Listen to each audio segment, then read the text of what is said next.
Speak louder, please. I put my hand up next to my ear from the back of the room, signaling that she would need to raise her voice. She took a deep breath. I could see anxiety turning her cheeks beet red as strands of blonde hair began to fall out of the same nappy ponytail she wore every day. There was something about her so familiar, but I just couldn't put my finger on it. With her face glued to the paper, too afraid to make eye contact, she quickly sputtered out, "Hi, my name is Paisley Jackson, and this is my poem called My Family." Paisley was a shy little girl. In fact, she was one of the quietest students I ever had in my 10 years of teaching, which I guess being the youngest of 11 will do that to anyone. Surprisingly, she was very smart, unlike the rest of her siblings who were dumber than a box of rocks. Lord, the Jackson kids were such a headache, except for Paisley, of course. I just wish I could have given her more opportunities to improve her future. Don't get me wrong, I tried to help Paisley, I really did.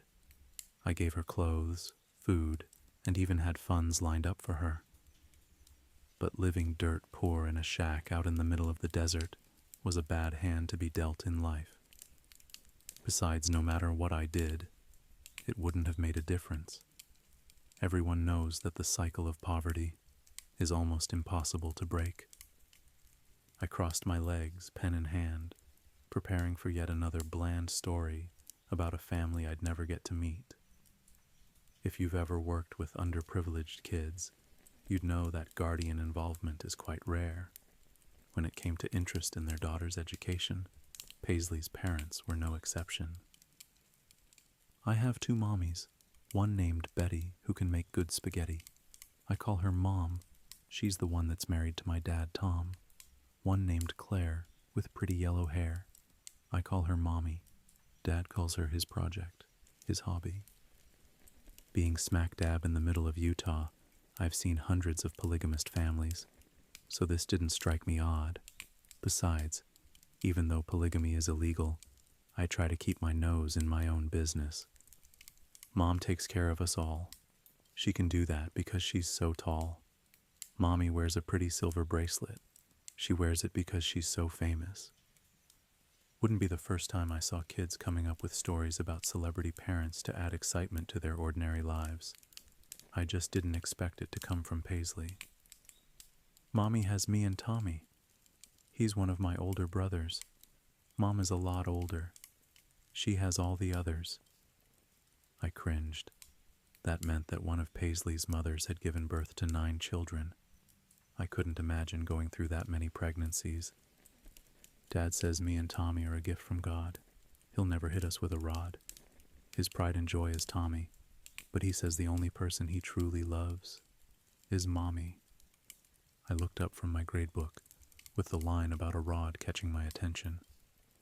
However, this wasn't the first time one of my students have accidentally reported abuse. Truth is, CPS picks and chooses who they want to help. Mom is having another baby. She's mad Dad wants to name it Daisy. Mommy can't have no more kids. Her last one died of SIDS. Shifting in my seat, I scribbled down a note, reminding myself to deliver my daughter's old baby clothes to the Jackson shack. As a mother myself, I know babies can be expensive. Dad says she did it on purpose, because she wanted to run off and join the circus. Mom says it wasn't her fault. I promised to keep that secret in the me and her vault. I shook my head in sadness. How could someone blame a grieving mother for something she couldn't control? White Lotus's star, Alexandra Daddario, sells LA home for $2.9 million. White Lotus's star, Alexandra Daddario, sells LA home for $2.9 million. Mommy was the one Dad chose. He watched all of her school shows. They were joined in the night. Daddy says inside her is a lot of fight. Mom is just a cover. Dad doesn't really love her. I threw my hand up, a gesture meaning stop I had taught my students. But Paisley didn't look up. She continued to read, oblivious to my disappointed frown. Obviously, one of her siblings put her up to this as a joke. Mommy says she needs to get out. She wants to show me what life is all about. Dad gets mad. It's his biggest pet peeve. Mommy is sad. She just wants to leave. Mommy sings to me her favorite song. Mom says Dad's head is wired wrong. Shaking my head, I sighed. Another child with so much potential and such a kind heart was stuck in the middle of a lover's quarrel that didn't even involve her. Last birthday, I wanted to take Mommy to see her favorite basketball team. Mom made me a cake with frosted buttercream. I got to go see the Knicks, but Dad said he made a mistake he couldn't fix. Nothing is the same anymore. I don't know why for sure. Now Dad cries at night alone. He asks God, "What have I done?" To Mom he no longer tends. She hopes the baby will make amends. Paisley rose her head up with a smile, looking for my approval. Although I was appalled at the inappropriateness of her poem, I didn't want to break her spirits. She clearly was very proud of it, and scolding her for something that wasn't her wrongdoing was just going to send that little girl back into her shell that I'd been trying to break for months.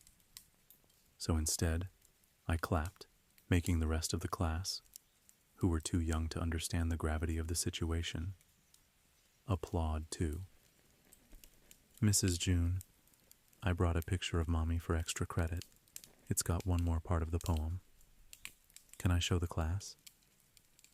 I nodded my head, thinking there couldn't possibly be any details worse than what she already presented. Paisley reached into the front pocket on her old worn-out hand-me-down dress, pulling out an old, aging photo. She flipped the flaking picture around, displaying it as if it were her most prized possession. My blood ran cold. I finally figured out why Paisley looked so familiar to me. In what seemed to be a school photograph, smiling ear to ear exactly like Paisley, was a young woman by the name of Claire Daisy. She was a high school student, popular for her ability to gain the lead in every school play. That went missing without a trace 12 years prior. She was last seen leaving theater practice late one night, but then she just vanished. No sign of a struggle, no witnesses, no evidence, no body, nothing.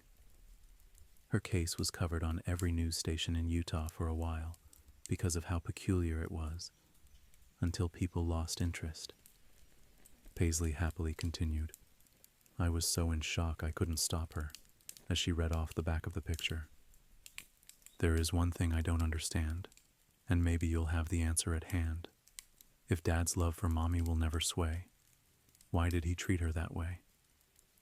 Mom lays her head on a nice soft bed, but Mommy sleeps in the basement under a big slab of cement.